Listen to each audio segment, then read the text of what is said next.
Today we're going to talk about womb and sacral chakra care after there's been some type of womb surgery or intervention such as hysterectomy, tubal ligation, endometrial ablation, and how to really care for yourself, connect still in with your womb, femininity, and all of that good stuff post-surgery. So I'm Chanana McGarry. I am the creator and founder of Womb Literacy, where I help women to understand and decode the messages of their womb so that they can experience optimum hormonal health and ditch hormonal birth control for good. So, hysterectomies are the number 2 surgery in America, only after C-sections. So there are a lot of American women walking around without wombs and feeling really disconnected. And so this particular question came in from one of my viewers. So I just wanted to take a moment to address it.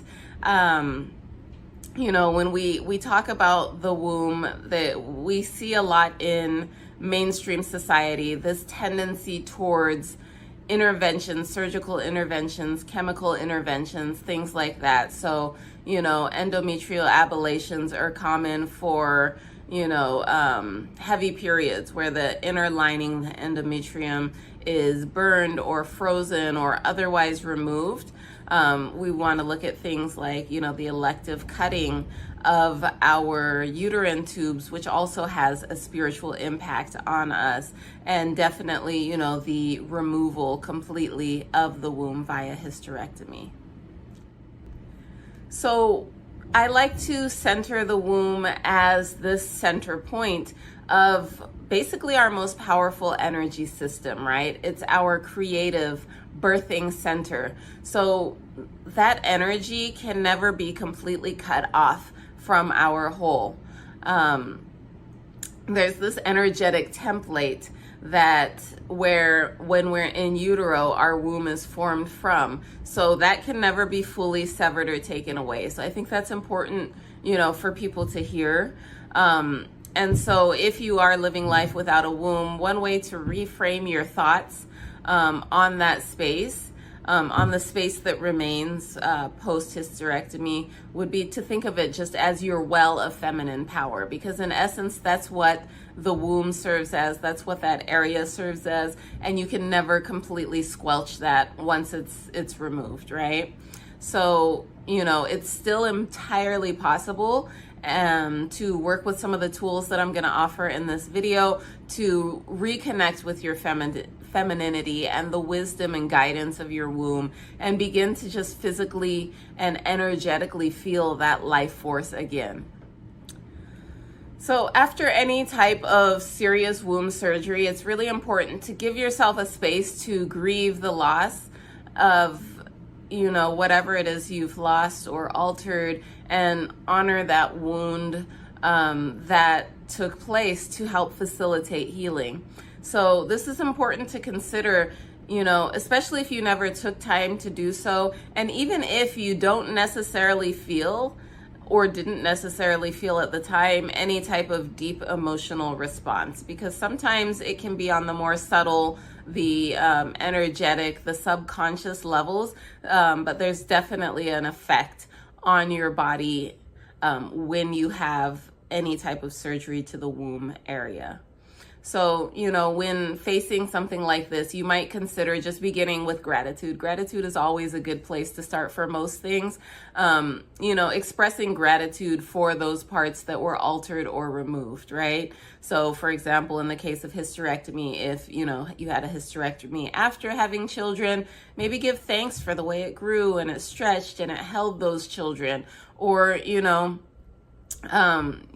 your uterine tubes, if you've had those cut, giving thanks for the part that they played in orchestrating the beautiful dance of life month in and month out, or in the case of the endometrial lining, just the fact that this is really the soil of life, like one of the most fertile materials there exists in existence, because in it, the seed is planted for human life, right? So, to be nurtured and grow. So really just taking a moment to honor those parts for their physical, role as well as their more spiritual role in creation. So it's really important to, consider working with your womb or your womb space even after hysterectomy or surgery. Here's where the mind-body connection that I love to work with my clients really comes forefront. Because in my personal experience, practice, beliefs, and in the, with so much evidence also sort of adding into this idea that, our thoughts, our emotions, our old traumas can actually physically manifest as disease in our body. And our womb is very susceptible to this in specific. So something like a really bad relationship where you're nurturing and you're pouring out your energy into, this person and it's not being reciprocated, or a job that's, sucking the life out of you. All of these type of things in our life, lifestyle things, can actually cause physical ailments to crop up in our body and our tissues. So, when we have to look at whatever led to the symptoms we were experiencing that led up to the hysterectomy or the ablation or whatever surgery it is that you experienced on your womb, right? Because at the end of the day, if we don't take the time to address these underlying issues, there's that potential for them now to just start cropping up in other areas of our life. Our wombs really hold on to our beliefs about sexuality, creativity, relationships, being a woman, femininity, things like that. And we actually store emotions inside our womb. So they oftentimes carry pain and just a lot of old garbage. So, any old traumas that haven't been dealt with, things like sexual abuse can become trapped in those tissues and start resulting in growths like fibroids, endometriosis, excessive bleeding, lack of periods, anovulation. Like all of these things are a reflection of what's going on bigger picture in our life. So, taking some time to really be honest with yourself and open to, what messages you might receive as to, where, things might need some improvement in your life, and then having the courage to go out and make those changes. So I want to just give you some ideas to help you begin to connect with and deepen your healing journey for your connection with your womb or your womb space post-surgical. And so I want to encourage you to give plenty of time for these exercises. I would say a minimum of 20 to 40 minutes, especially if it's your first time. But more ideally, find a time where you're going to have an hour undisturbed to really give yourself space to, process. It may bring up emotions, old memories, even crying and tears. And so, just remembering that crying is healthy, let it out. It's better out than in. It's an expression of the energy that's coming up and out. So, if you're deep breathing, that can help release some of that. Having a journal nearby that you can, write in as these emotions come up. And also it's, if possible, having a trusted friend or family member or even professional that you can start talking to as some of the feelings and emotions come up that have been bottled up inside of you. So in an energy medicine framework, we understand that having a hysterectomy actually removes and alters part of the second chakra. And in some instances can actually start to deplete the energies there. So it's important to lean into strengthening and nourishing the second chakra, which governs your creativity, your sexuality, your relationships, your feminine energy, your joy, and even your personal power in life, right? So some of the simple ways that we're going to cover are through, meditation and visualization and breath work. But some things you can do specific to, honoring and building that second chakra outside of those is to, start incorporating things like the color orange into your life, right? Orange clothing, orange foods that you eat, things like that. Just surrounding yourself with that color, because that's the color that's going to be associated with that sacral chakra. And just sort of color therapy wise, bringing it into your life and into your body. And oftentimes the foods that carry that color do resonate with our womb space as well. And the same with, maybe crystals, if you work with those, or candles, burning an orange candle, a salt lamp, with that nice orange glow to it, can really help you to start tying in with that area. Visualizing when you're doing your visualizations and meditations, or, just deep breathing, visualizing a vibrant orange glow coming from your womb space. You might also lean into things, nurture the second chakra, like cultivating joy into your life. What things can you do on a regular basis that are going to spark joy in your life? What people can you talk to? What activities can you participate in, right? And then also just stirring up your creativity is another powerful way to access this, the energies, and improve the energies of this chakra. So it might be through art, painting, dance, whatever you enjoy creating, even if it's just creating food in the kitchen for your family, doing it intentionally in a way that can bring joy and strength and vitality to your life and to your sacral chakra. So meditation and visualization are a couple of, my top tools that I like to use in connecting in with my womb in general, but definitely also after having any type of uterine surgery, right? Because they can actually help to, heal the womb space, clear blocked energy, strengthen also your sacral chakra, like we were just talking about. And physiologically, it's been shown time after time, it's been studied even scientifically, that visualization can actually have an active physiological effect on your body and on symptoms, right? So, this is actually powerful work that we are able to do just by using the power of our imaginations, right? So, you might consider, if you've had any type of, physical surgery on your womb or your sexual organs, spend some time in meditation and just, imagine the energetic surgery, like an energetic version of the surgery.